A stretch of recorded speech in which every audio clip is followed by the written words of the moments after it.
കർത്താവിൻ്റെ അതിപരിശുദ്ധമുള്ള നാമം ഈ നല്ല രാത്രിയിൽ മഹത്വപ്പെടുമാറാകട്ടെ.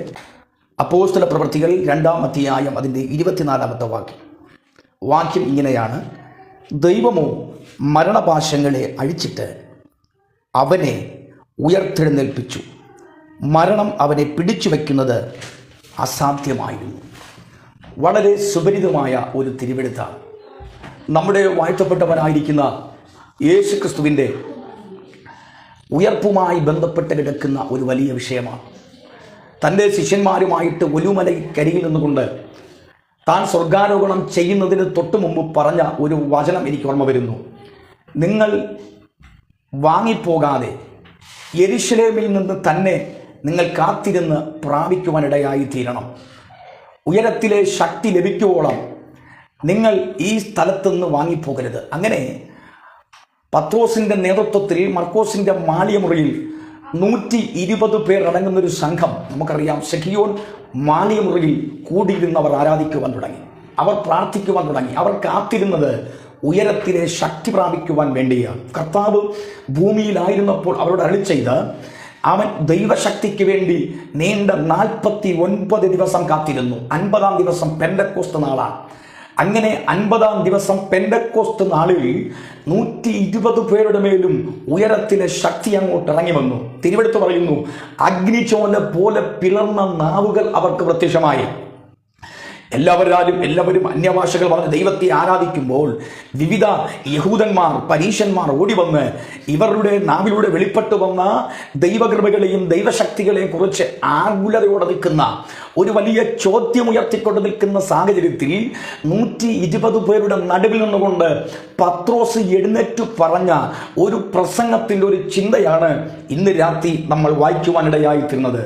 എന്താണ് ആ വിഷയം? നമുക്കറിയാം, യേശു ക്രിസ്തുവിൻ്റെ ഉയർപ്പുമായി ബന്ധപ്പെട്ട് കിടക്കുന്നൊരു വിഷയമാണ്. വളരെ ഇന്ന് രാത്രി എന്നെ ഈ മീഡിയയിലൂടെ ശ്രദ്ധിക്കുന്ന സകല വ്യക്തികളെ നോക്കിക്കൊണ്ട് ആത്മാവിൽ ഞാൻ വിളിച്ചു പറയുന്നു, വീണ്ടെടുക്കപ്പെട്ട ദൈവജനത്തിന് സ്തുതിക്കുവാനും സന്തോഷിക്കുവാനും ആരാധിക്കുവാനുമുള്ള ഏക കാരണം എന്ന് പറയുന്നത് യേശു ക്രിസ്തുവിൻ്റെ ഉയർത്തെഴുന്നേൽപ്പ് തന്നെയാണ്.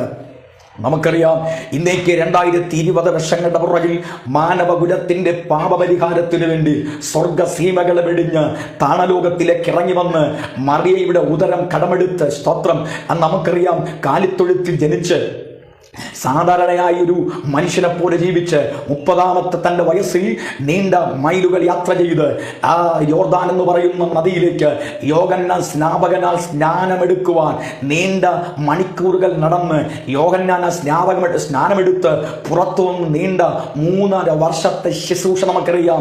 രോഗികളെ തൊട്ടു, ഭൂതഗ്രസ്തന് വിടുതൽ കൊടുത്തു, മരിച്ചവരെ ഉയർപ്പിച്ചു, അനാഥർക്ക് അശരണരായി, ഇങ്ങനെ നൂറുകണക്കിന് നിരവധി അനവധി വിടുതൽ ചെയ്തിട്ടും അവൻ അത്ഭുതങ്ങളും അടയാളങ്ങളും വിവിധ വീര്യ പ്രവർത്തികളും ചെയ്തിട്ടും ചോദിച്ചൊരു ചോദ്യമുണ്ട്: ഇവനാണോ മശിഹ, അതോ ഞങ്ങൾ വേറൊരുവനെ കാത്തിരിക്കണമോ? ഇന്ന് രാത്രി എന്നെ ഈ ലൈവിലൂടെ ശ്രദ്ധിക്കുന്ന ദൈവജനത്തോട് ആത്മാവിൽ ഞാൻ ഒരു സന്ദേശം കൈമാറട്ടെ. ദൈവവൈദ്യര് യഹൂദന്മാരുടെ ചോദ്യങ്ങള്, യഹൂദന്മാരുടെ ആക്ഷേപങ്ങള്, അവരുടെ പരിഹാസങ്ങള് അമ്പെ പരാജയപ്പെടുത്തിക്കൊണ്ട് നമുക്കറിയാം, യോസെഫിന്റെ കല്ലറയെ 3-ാമത്തെ ദിവസം കാലിയാക്കിക്കൊണ്ട്, ഹേ മരണമേ നിന്റെ ജയമെവിടെ, ഹേ പാതാളമേ നിന്റെ ജയമെവിടെ എന്ന് ചോദിച്ചുകൊണ്ട് മരണത്തെയും പാതാളത്തെയും ജയിച്ച ഒരുവനെ ഉലകത്തിലുള്ളൂ. അവനാണ് യേശു ക്രിസ്തു. അവനെയാണ് നമ്മൾ ആരാധിക്കുന്നത്. ശ്രദ്ധിക്കുക, ഇവിടെ പത്രോസ് തൻ്റെ പ്രസംഗത്തിൽ പറഞ്ഞൊരു ചിന്ത ഇതാണ്. ആ ചിന്ത 24-ാമത്തെ വാക്യം ഇങ്ങനെ പറയുന്നു: ദൈവമോ മരണപാശങ്ങളെ അഴിച്ചു. ഇന്ന് രാത്രിയിൽ ഈ ദൂത് ശ്രദ്ധിക്കുന്ന ആരോടൊക്കെയോ പരിശുദ്ധ പറയുന്നു, നിന്റെ മേൽ പിശാചി വച്ചിരിക്കുന്ന ചില നുഖത്തിൻ്റെ പാശങ്ങളെ അഴിക്കുവാൻ ഇന്ന് രാത്രി ഒരുത്തൻ കരുത്തോടെ നിന്റെ ഭവനത്തിൻ്റെ അകതളങ്ങളിൽ ഇറങ്ങി വരാൻ പോകുകയാണ്. ഒരുപക്ഷെ നീ വിവിധ സാഹചര്യങ്ങളിൽ, വിവിധ വേദനകളിൽ, വിവിധ നിരാശകളിൽ അവൻ അഡിക്റ്റായി അടിമപ്പെട്ട് ഇനിയൊരു ഉയർത്തെഴുന്നേൽപ്പ് നിന്റെ ജീവിതത്തിലില്ല, ഈ രോഗമെന്റെ അവസാനമെന്ന് പറഞ്ഞ് ഭയം, നിരാശകൾ നിന്നെ വേട്ടയാടുമ്പോൾ സുഹൃത്തെ, ദൈവകുഞ്ഞെ, ആത്മാവിൽ ഇന്ന് രാത്രി ഈ ദൂത് നിന്നോട് പറയുന്നു, ഇന്ന് രാത്രി നിന്നെ അഭിമുഖീകരിക്കുന്ന സകല പ്രതിസന്ധിയുടെ പാശങ്ങളെയും അഴിച്ചു മാറ്റാൻ കഴിയുന്ന ഒരുവനെയാണ് ഇന്ന് രാത്രി നമ്മൾ ആരാധിക്കുന്നത്. പത്രോസ് ചങ്കുറപ്പോടെ പറയുന്നു. എന്താണ് പറഞ്ഞത്? ദൈവമോ മരണപാശങ്ങളെ അഴിച്ചു. സ്നേഹിത, സുഹൃത്തെ, മാതാവേ, ഇന്ന് രാത്രി നിന്റെ ഏത് കെട്ടപ്പെട്ട അവസ്ഥകളെയും ഏത് ബന്ധിക്കപ്പെട്ട അവസ്ഥകളെയും നിറന്ന ഒരുപടി ചോദ്യങ്ങൾക്ക് മറുപടിയില്ലാതെ നാളിതുവരെ ഒരുപക്ഷെ ഈ ലോക്ക്ഡൌൺ ആയി ഇതുവരെ നിനക്ക് പുറത്തു വരാൻ കഴിയാതെ ശുശ്രൂഷ മണ്ഡലങ്ങളിൽ ഇതോടെ കെട്ടപ്പെട്ടു പോയി, ഇതോടെ ഒതുങ്ങിപ്പോയെന്ന് ചിന്തിക്കുന്നെങ്കിൽ ഇല്ലവേ ഇല്ല. ഇന്ന് രാത്രി ആത്മാവ് ഉച്ചസ്ഥലം വിളിച്ചു പറയുന്നു, നിന്റെ സകല പ്രശ്നത്തിന്റെയും പാശങ്ങളെ അഴിക്കുന്ന ഒരുവന്റെ ആത്മാവ് സഖിയോന്റെ മാളിമുറിയിൽ അന്ന് ഇറങ്ങിയെങ്കിൽ ആ ആത്മാവ് ഇന്ന് രാത്രിയും നിനക്ക് വേണ്ടി നിന്റെ പ്രാർത്ഥന മുറിയിൽ അത് ചലിച്ചുടങ്ങാൻ പോകുകയാണ്.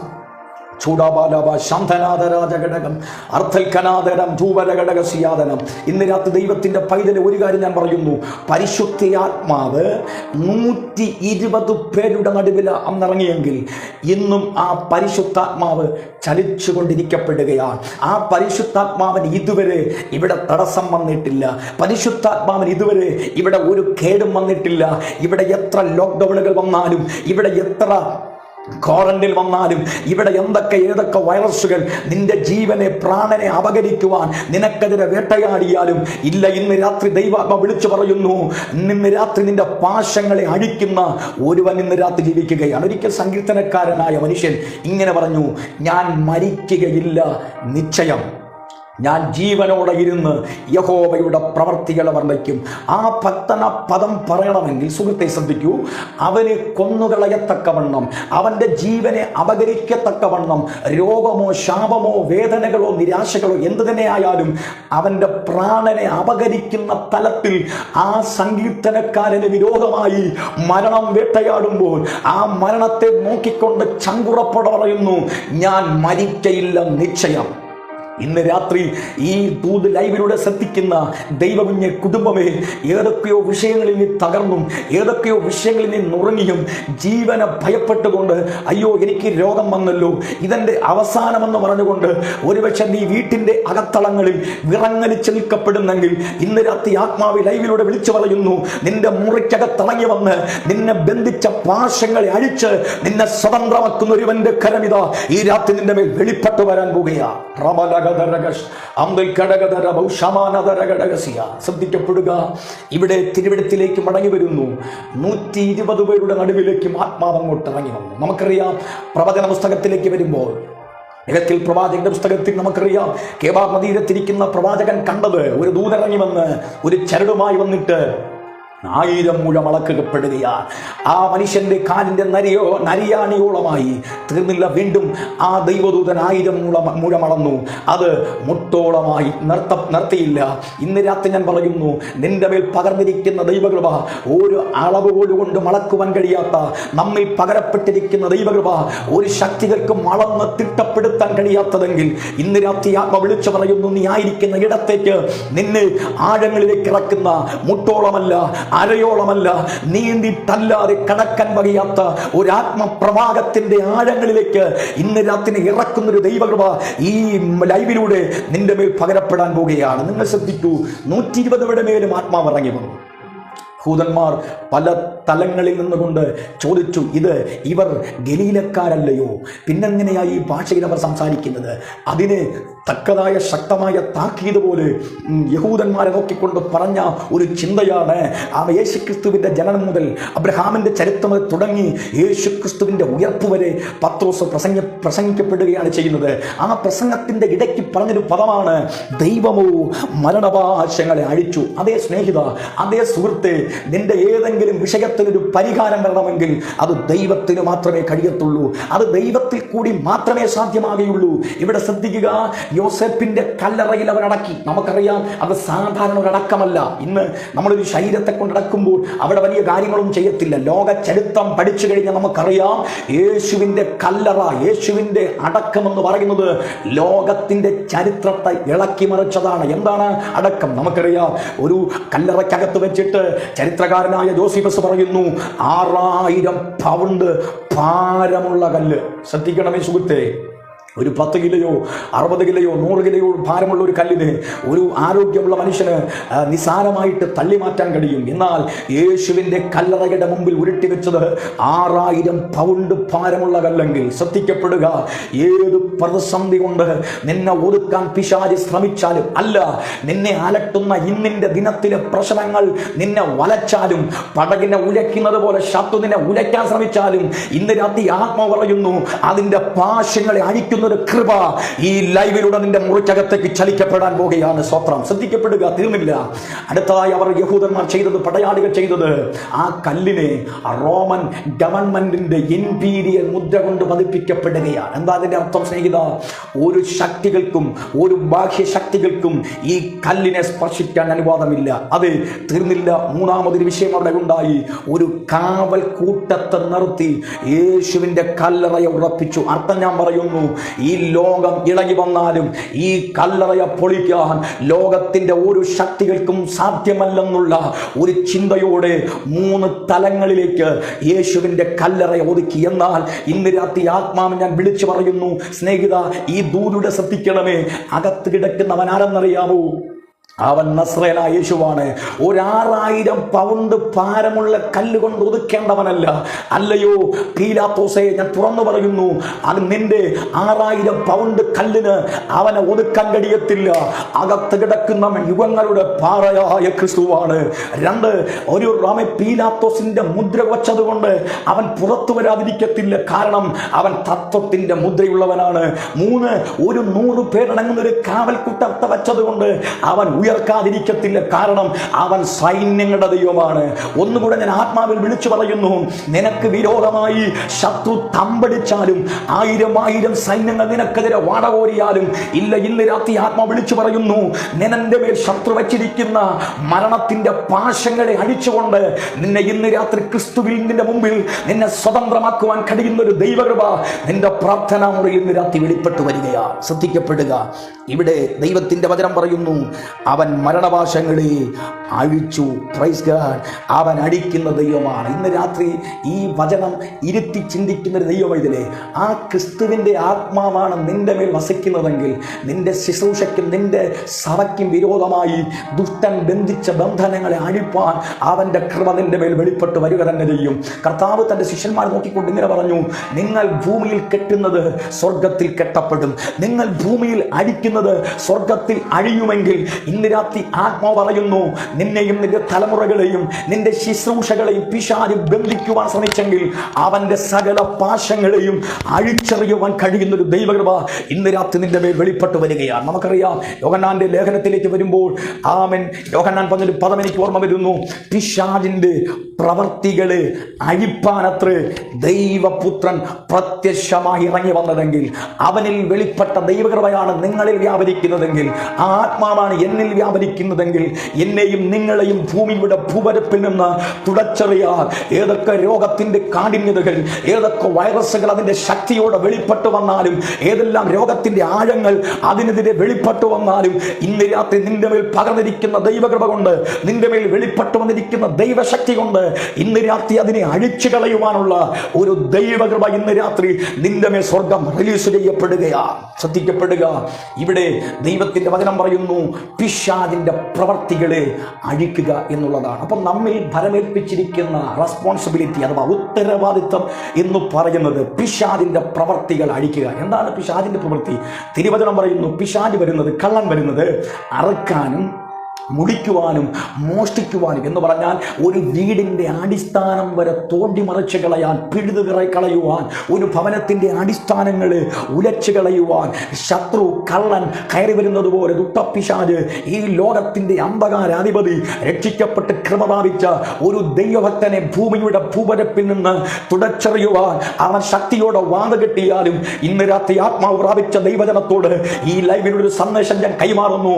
നിന്റെ കയ്യിൽ ഒരു ആയുധമില്ലെങ്കിലും നിന്റെ നാവിന്ന് വെളിപ്പെട്ട് വരുന്ന സ്തോത്ര സ്വരത്തിന് ശത്രുവിന്റെ സിംഹാസനങ്ങളെ പൊളിച്ചറിയുവാനുള്ള ദൈവകൃപയുണ്ടെന്നുള്ള കാര്യം ഇന്ന് രാത്രി നീ മറന്നു പോകരുത്. സ്തോത്രം.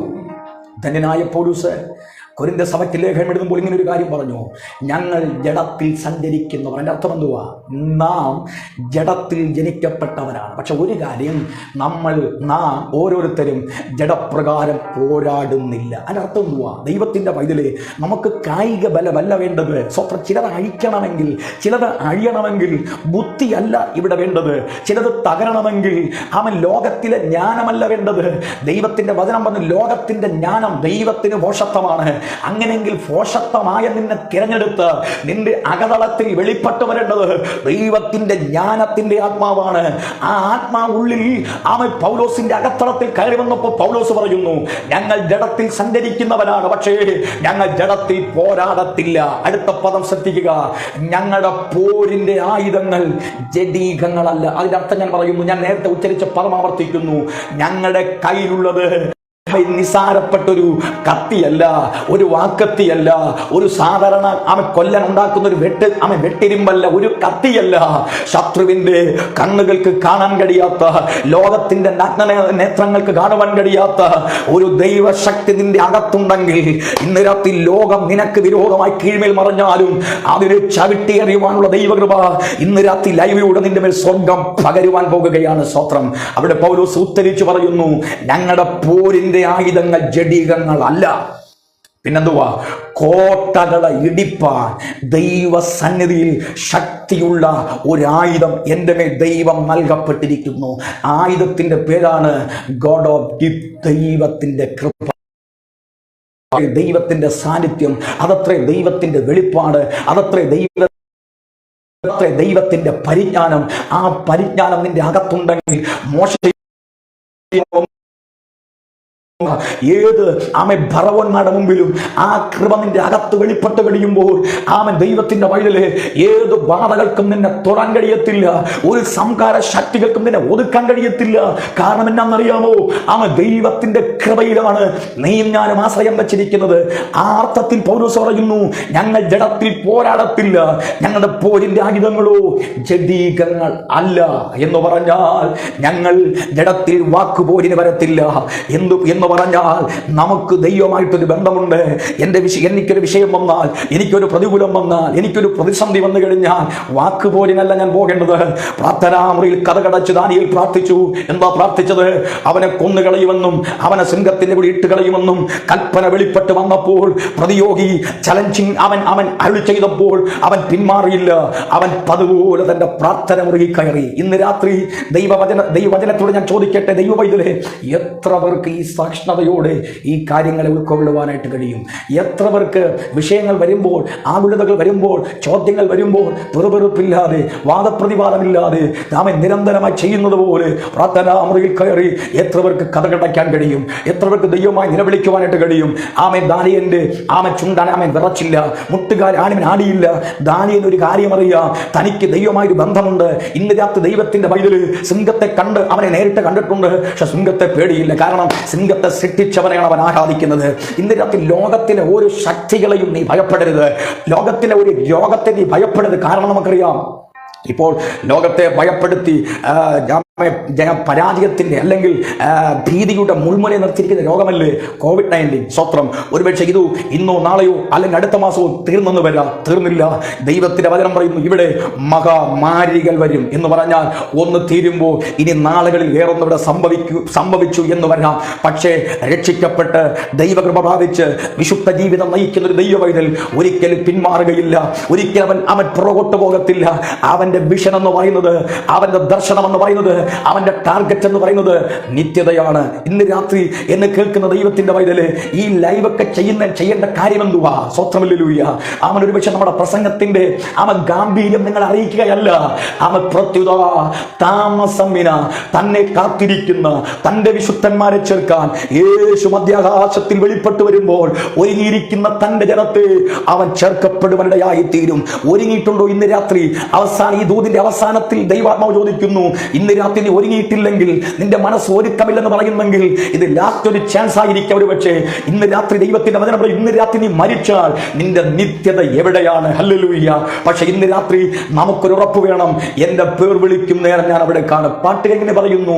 പേർ വിളിക്കും നേരം കാണും, പേർ വിളിക്കും നേരം കാണും, പേർ വിളിക്കും നേരം കാണും, പേർ വിളിക്കും നേരം കാണും എൻ പേരും, പേർ വിളിക്കും നേരം കാണും, പേർ വിളിക്കും നേരം കാണും, പേർ വിളിക്കും നേരം കാണും, പേർ വിളിക്കും നേരം കാണും എൻ പേരും.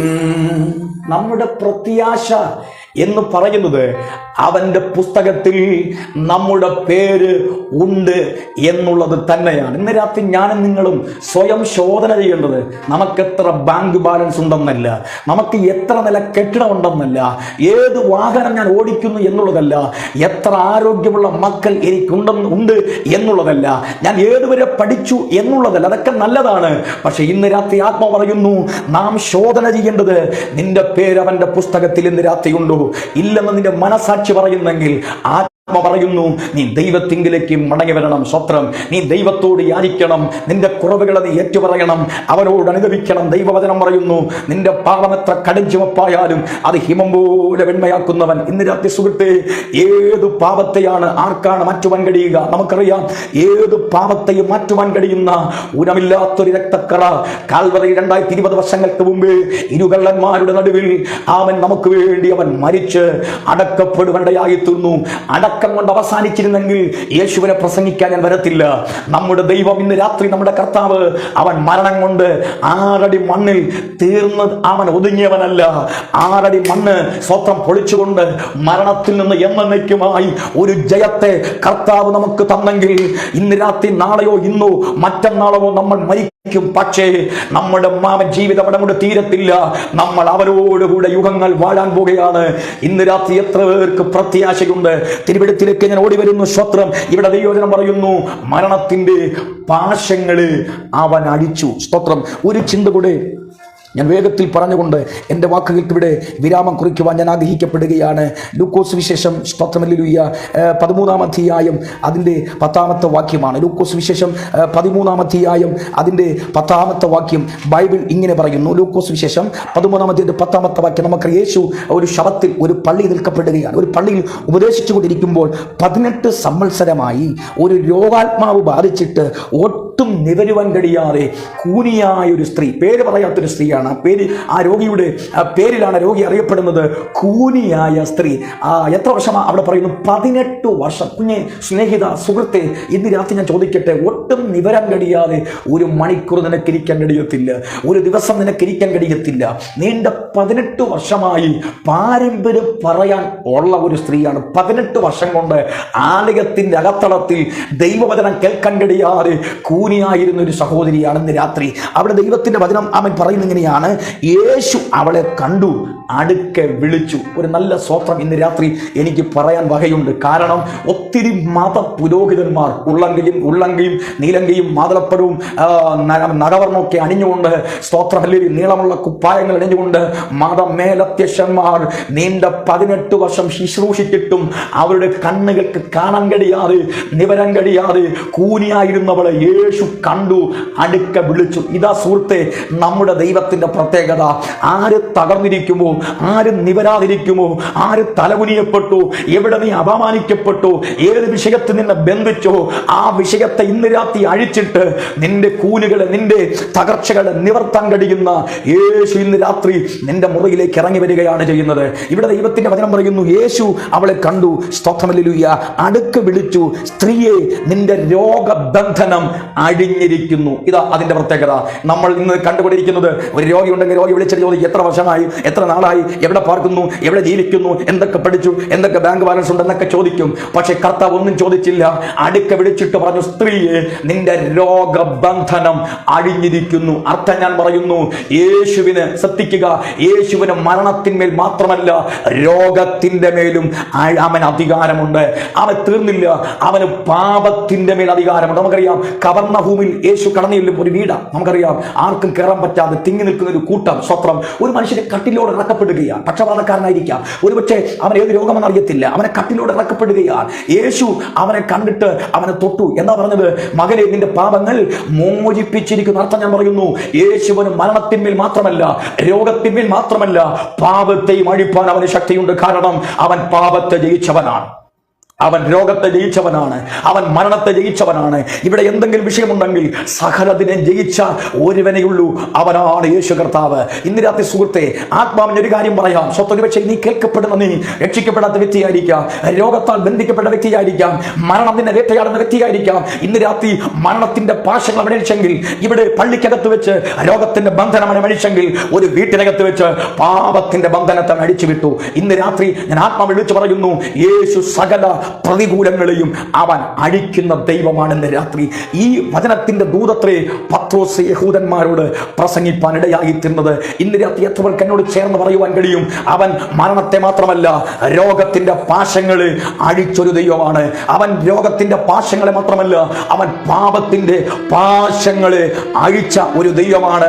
ഇന്ന് രാത്രി ഒന്ന് ഏൽപ്പിക്കപ്പെടാമോ? ഇന്ന് രാത്രി ഒരു വാക്ക് നിങ്ങൾക്ക് വേണ്ടി പ്രാർത്ഥിക്കുന്നതിന് മുമ്പ് ഒന്ന് രണ്ട് കാര്യങ്ങൾ ഞാൻ പറയുവാൻ ആഗ്രഹിക്കുന്നു. ഒരുപക്ഷെ നിന്റെ മുറിക്കകത്ത് നിരാശയോടെ, നിരാലംബരായി, ആരും ആശ്രയിക്കാൻ കഴിയാതെ, ഒത്തിരി വൈദ്യന്മാർ ആസാമൻ ആശ്രയിച്ചിട്ട് സൗഖ്യം ലഭിക്കാതെ വണ്ണം മരണത്തിന്റെ ഭയം നിന്നെ വേട്ടയാടപ്പെടുന്നെങ്കിൽ, ഇന്ന് രാത്രി അവന്റെ ശക്തി നിന്റെ മേൽ വെളിപ്പെട്ട് വരാൻ പോകുകയാണ്. അവൻ നിന്റെ മേൽ, നിന്റെ മുറിക്കുള്ളിൽ അവന്റെ സാന്നിധ്യം ഇറങ്ങാൻ പോകുകയാണ്. അവന്റെ സാന്നിധ്യം ഞാൻ നേരത്തെ പറഞ്ഞു, അളക്കാൻ കഴിയത്തില്ല, നീന്തിട്ടല്ലാതെ കടക്കാൻ കഴിയാത്ത ഒരു ആത്മപ്രവാഹത്തിന്റെ ആഴം ഇന്ന് രാത്രി നിന്റെ മുറിക്കുള്ളിൽ ചലിക്കപ്പെടാൻ പോകുക. നീ ഏത് സ്റ്റേറ്റിലാകട്ടെ, ഏത് രാജ്യത്തിലാകട്ടെ, ഏത് വൻകരയിലാകട്ടെ, ദൈവത്തിന്റെ വിഷയമല്ല. ഇന്ന് രാത്രി മുറിക്കുള്ളിൽ നിന്ന് പാഞ്ഞൊഴുകുന്ന ദൈവ സാന്നിധ്യം നിന്റെ മേൽ വരാൻ പോകുകയാണ്. യേശു പറഞ്ഞു, എന്നിൽ വിശ്വസിക്കുന്നവന്റെ ഉള്ളിൽ നിന്ന് തിരിവെടുത്ത് പറയുന്നത് പോലെ ആ ജീവജലത്തിന്റെ നദികൾ ഇന്ന് രാത്രി ഒഴുകാൻ പോകുകയാണ്. ഒരു നിമിഷം ഇന്ന് രാത്രി ഏൽപ്പിക്കപ്പെടാമോ? കണ്ണുകളടയ്ക്കാമോ? ഇന്ന് രാത്രി നിന്നെ മരണം വേട്ടയാടപ്പെടുന്നെങ്കിൽ ഇന്ന് രാത്രി നീ ഭയപ്പെടണ്ട. യേശു നിന്നെ വെടിവെപ്പാൻ മതിയായ ദൈവമാണ്. ഇന്ന് രാത്രി നമ്മുടെ വിഷയം ഇത്രയുള്ളൂ. നിന്റെ പേര് അവന്റെ പുസ്തകത്തിലുണ്ടോ ഇല്ല എന്ന് നിന്റെ മനസ്സാക്ഷി പറയുന്നെങ്കിൽ, ഇന്ന് രാത്രി ഇരിക്കുന്ന മുറിക്കുള്ളിൽ നിന്നുകൊണ്ട് നിന്റെ പാപങ്ങളെ നീ ഏറ്റു പറയുവാൻ തയ്യാറാകുക. നിന്റെ അകൃത്യങ്ങളെ നീ ഏറ്റു പറയാൻ തയ്യാറാകുക. അതിനെങ്ങനെ പറയുന്നു? ലംഘനം മറച്ചു വയ്ക്കുന്നവന് ശുഭം വരികയില്ല, ഏറ്റു പറഞ്ഞു വീക്ഷിക്കുന്നവനോ കരുണ ലഭിപ്പാനിടയായി തീരും. ഒരു നിമിഷം ഇന്ന് രാത്രി ഏൽപ്പിച്ചു കൊടുക്കാമോ? നമ്മുടെ യേശു വരാൻ കാലമായി, അവൻ വേഗത്തിൽ വെളിപ്പെടാൻ സമയമായി. ഹല്ലേലൂയ! ഒരുമിച്ച് സ്തോത്രം ചെയ്യാമോ? വേഗം നാം ചേർന്നിടും ഭംഗിയേറിയ തീരത്ത്, വേഗം നാം ചേർന്നിടും ഭംഗിയേറിയ തീരത്ത്, നാമശോഭന നാട്ടിൽ പാടും വാഴ്ത്തപ്പെട്ടോരുടെ സങ്കേതം, ഖേദം രോദനമങ്ങില്ലല്ലോ, നിത്യം സൗഭാഗ്യമാ മക്കൾക്ക്. വേഗം നാം ചേർന്നിടും ഭംഗിയേറിയ തീരത്ത്, വേഗം നാം ചേർന്നിടും ഭംഗിയേറിയ തീരത്ത്. ദൈവദാസൻ മൈക്ക് കൈമാറുന്നതിന് ഒരു വാക്ക് നിങ്ങൾക്ക് വേണ്ടി പ്രാർത്ഥിക്കുക. ഞങ്ങളുടെ ദൈവമേ, അൻപുള്ള പിതാവേ, നല്ല നിമിഷത്തിനായി സ്തോത്രം ചെയ്യുന്നു. ഈ വചനം കേട്ട എല്ലാവരുടെ മേലും ദൈവത്തിൻ്റെ കൃപ അയച്ചതിനായി സ്തോത്രം. മരണത്തിൻ്റെ ഭയത്താൽ, രോഗത്തിൻ്റെ കാഠിന്യതകളാൽ കർത്താവ് ചെയ്ത് വന്ന പാപത്തിൻ്റെ അകൃത്യങ്ങളുടെ ബഹുത്വ നിമിത്തം ഒരു പരിഹാരത്തിന് വേണ്ടി കൊതിക്കുന്ന ചിലർ ഇന്ന് രാത്രി ലൈവിലൂടെ എന്നെ ശ്രദ്ധിച്ചതിനായി സ്തോത്രം ചെയ്യുന്നു. അങ്ങനെ ആത്മാവ് മരണത്തെയും രോഗത്തെയും പാപത്തെയും ഒരുപോലെ അഴിച്ചു മാറ്റുന്നതിനായി സ്തോത്രം ചെയ്യുന്നു. ഈ ശുശ്രൂഷകൾക്ക് നേതൃത്വം വഹിക്കുന്ന കർത്താവിൽ അനുഗ്രഹീതരായ കർത്തുദാസന്മാരെ, ഈ മീഡിയയെ യേശുവിൻ്റെ നാമത്തിൽ ബ്ലസ് ചെയ്ത് പ്രാർത്ഥിക്കുന്നു. പാട്ടുപാടി സഹായിച്ച സഹോദരന്മാരെ ഒരുമിച്ച് പ്രാർത്ഥിച്ച് അനുഗ്രഹിക്കുകയാണ്. പ്രാർത്ഥന കേട്ടതിനായി സ്തോത്രം. യേശു ക്രിസ്തുവിൻ നാമത്തിൽ തന്നെ പിതാവേ, ആമേൻ. God bless you all.